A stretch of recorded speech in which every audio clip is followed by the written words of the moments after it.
अस्सलामुअलैकुम बेटा, क्या हाल है आपका? ठीक है। तो बेटा चैप्टर नंबर 2 हमने फिजिक्स का ख़त्म कर लिया है।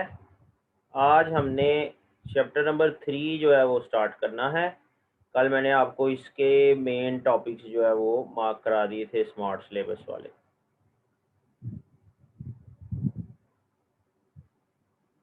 चैप्टर हमारा जो सेकंड वाला हमने पढ़ा था वो था काइनेमैटिक्स से रिलेटेड।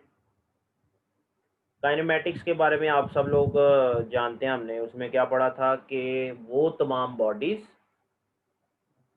जिनकी मोशन को डिस्कस किया जाए without discussing there effects. Effects को डिस्कस किए बगैर अगर हम मोशन को डिस्कस करते हैं तो, या काजीज ऑफ, सॉरी इफेक्ट्स नहीं, काजीज ऑफ मोशन को डिस्कस किए बगैर अगर हम मोशन को डिस्कस करते हैं तो उसे हम कहते हैं काइनेमैटिक्स। और डायनामिक्स क्या होती है?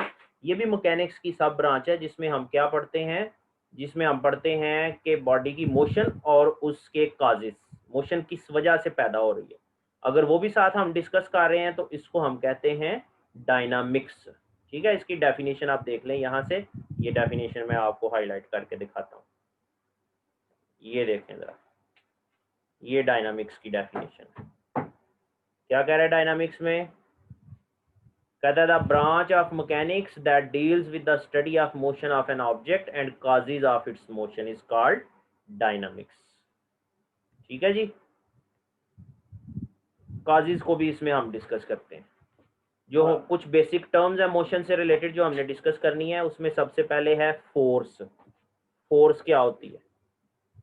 ये साइड पे आप एक फिगर देख रहे हैं, ये एक लड़का जो है वो दीवार को धक्का लगा रहा है, कोशिश कर रहा है दीवार को मूव करने की। He is trying to move this wall.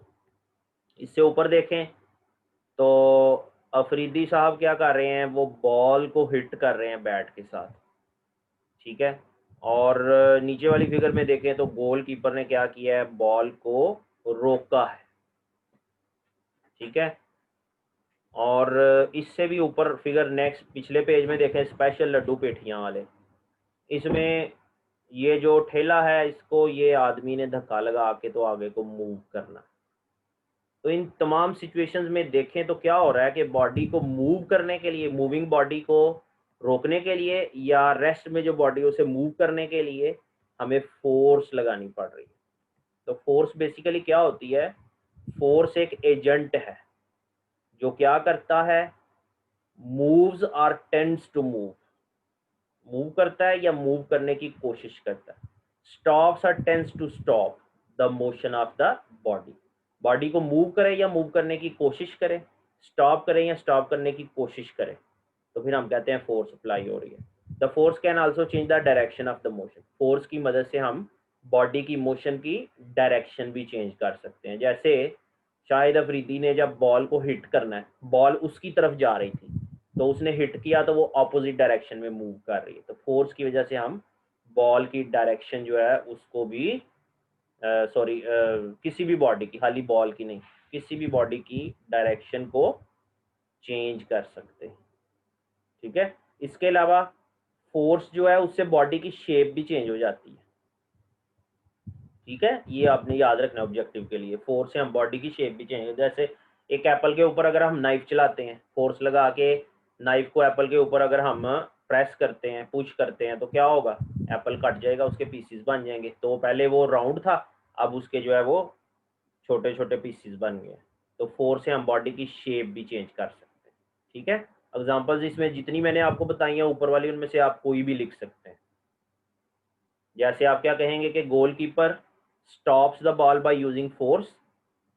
A boy tries to push the ball with the help of force. A batsman hits the ball for a sixer या for a boundary with the help of force. ठीक है, इस तरह से आप कोई भी example लिख सकते हैं। ठीक है बेटा, क्लियर है ये? अच्छा, अगला टॉपिक हमने जो अगला जो टर्म डिस्कस करनी है वो है इनर्शिया। आप इसको ज़रा रीड कर लें एक दफ़ा, फिर हम इसको पढ़ते हैं। ये आपके सामने आपको नज़र आ रहा है, आप इसको एक दफ़ा रीड कर लें, फिर हम इसको पढ़ते हैं।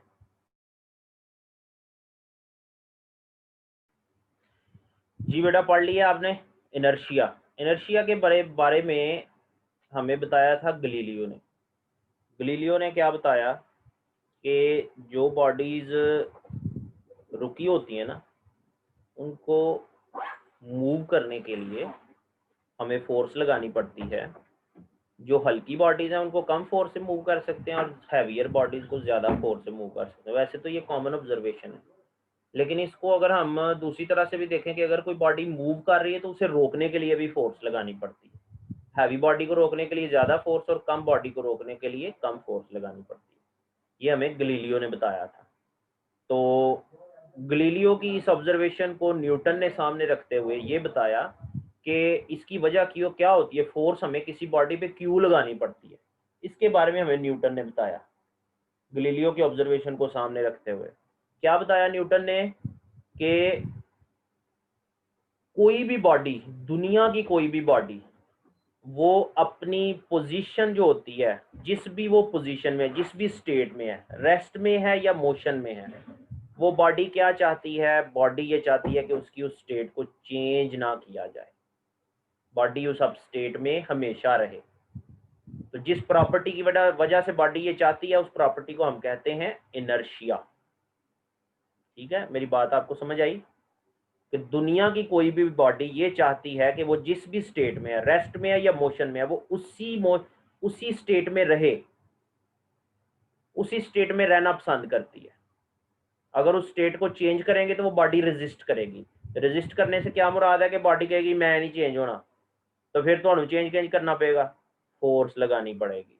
कहने से तो नहीं होगा, आप बॉडी को कहें बॉडी जी, बाजी जी, भाइन जी अपनी पोजीशन चेंज कर लो। अब सोफे को हम कहें सोफा साहब प्लीज अपनी पोजीशन चेंज कर ले, तो सोफे ने तो पोजीशन नहीं चेंज करनी है ऐसे सुनने से।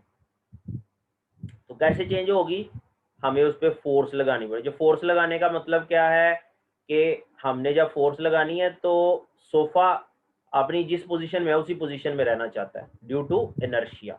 इसी तरह से एक बॉडी मूव कर रही है तो वो हमेशा मूव करते रहना चाहती है जब तक उस पर कोई फोर्स ना लगे, तो वो मूव करते रहना चाहती है। This is due to inertia. ठीक है बेटा, इसको जब आप लिखेंगे तो किस तरह से लिखेंगे, डेफिनेशन इसकी देखें। Inertia of a body is the property due to which it resist any change in its state of rest और मोशन। मोशन या रेस्ट की स्टेट में चेंज अगर आप कर रहे हैं तो बॉडी में जो रेजिस्टेंस पैदा होती है, बॉडी उस चेंज के अगेंस्ट उसी पोजीशन में रहना चाहती है जिसमें है, तो ये इनर्शिया की वजह से। ठीक है जी। अब इसकी अगर आप हिस्ट्री बताना चाहते हैं तो ये फर्स्ट पैराग्राफ में लिखी है। Galileo observed that it is easy to move or stop the light objects than heavier ones. Heavier objects are difficult to move, or if moving then difficult to stop. Newton concluded that every body resists to change in its state of rest or uniform motion in the straight line. He called this property as of matter as inertia, and he related inertia of the body with its mass. उसने ये कहा कि inertia किससे relate करता है, mess से। Body का mess ज्यादा होगा तो इनर्शिया ज्यादा होगा। ये लाइन आप डेफिनेशन के साथ ऐड कर लीजिएगा, ही रिलेटेड नहीं आपने लिखना, आपने लिखना है inertia of the body is related with its mass, ऐसे करके लिखना, inertia of a body is related with its mass. Greater is the mass of the body, greater is the inertia. Mass जितना ज्यादा होगा इनर्शिया भी उतना ही ज्यादा होगा। ठीक है जी। ये आपने डेफिनेशन के साथ एग्जांपल इसकी कहां से देखें, एग्जांपल आप यहां से ये देखें जरा, जो फिगर है इस फिगर को जरा गौर से देखें। दो हमारे पास एग्जांपल्स है, एक ये कॉइन फॉल्स, ये फेल्स लिखा है, the coin falls into the glass as the card flicks away. ठीक है, इसको आपने स्टार्ट कहाँ से करना है, आपने स्टार्ट यहां से करना है कि if we put a coin on a cardboard placed on a glass, if we put a coin on a cardboard placed on a glass, ये लिख के तो आपने लिखना है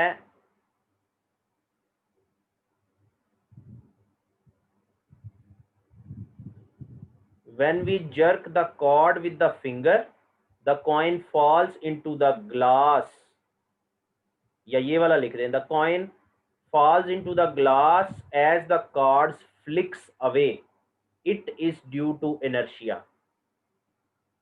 मेरी बात आपको समझ आ रही है?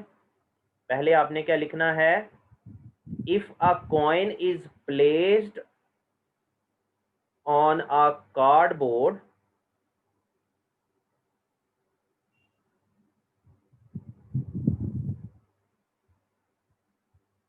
placed on a glass, the coin falls into the glass as the card flicks away।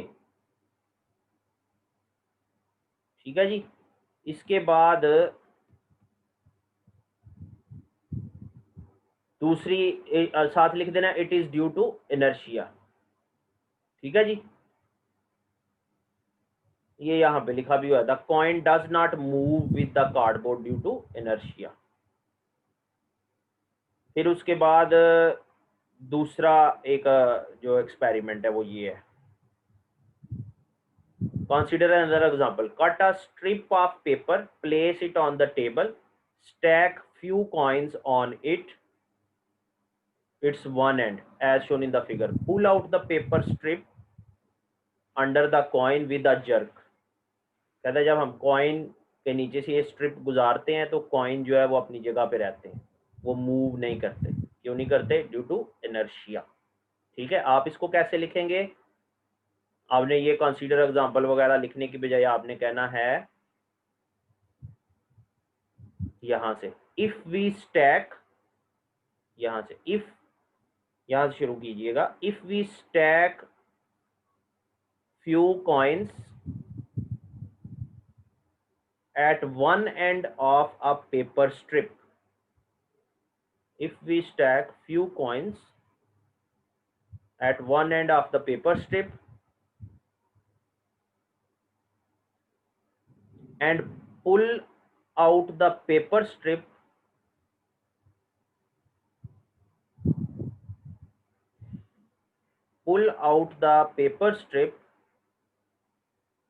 under the coins with a jerk, एक झटके से इसको निकालें, तो क्या होता है? ये होता है, ये जो लिखा हुआ है, coins stacked over remain undisturbed on pulling the paper strip quickly। अगर हम क्विकली पेपर स्ट्रिप को खींचते हैं तो कॉइन्स जो है वो अनडिस्टर्ब्ड रहते हैं। It is due to inertia, inertia की वजह से ऐसे होता है। ठीक है बेटा, ये आपने एग्जांपल्स जो है वो दोनों लिखनी है इनर्शिया के साथ। क्लियर है ना? लिख लेंगे ये आप लोग।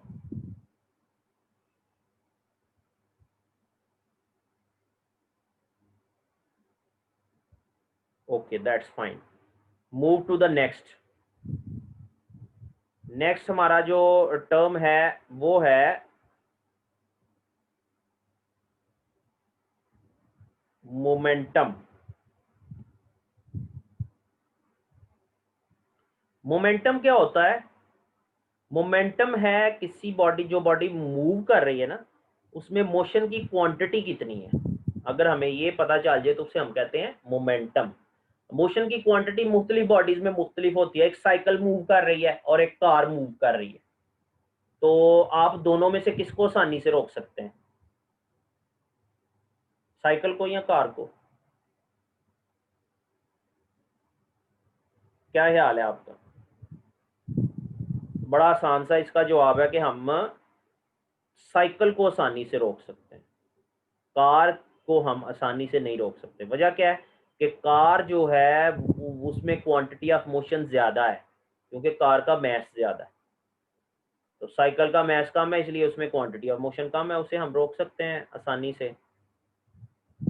इसी तरह से हम अगर इस तरह से देखें कि दो बॉडीज़ हैं, दोनों की स्पीड में फ़र्क है। एक बॉडी तेज़ स्पीड से मूव कर रही है, मोटरसाइकिल की एग्जांपल ले लें कि दो मोटरसाइकिल्स हैं, एक की स्पीड 40 मीटर पर सेकंड है और एक की 10 मीटर पर सेकंड है।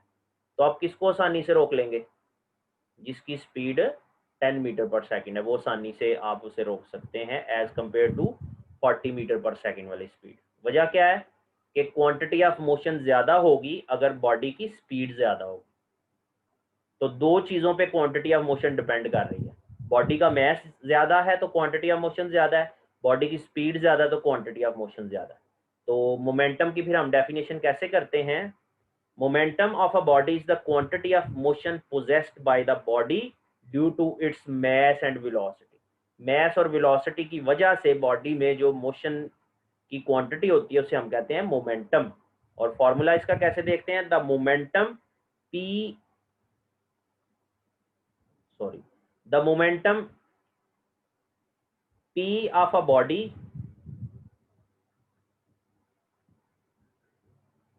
is given by the product of its mass and velocity. P is equal to m multiplied by v. Momentum is a vector quantity and its SI unit is kilogram meter per second. Yes, SI unit है momentum का, kilogram metre पर second.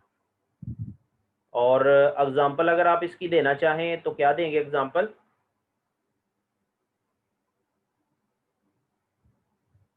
Example आप देंगे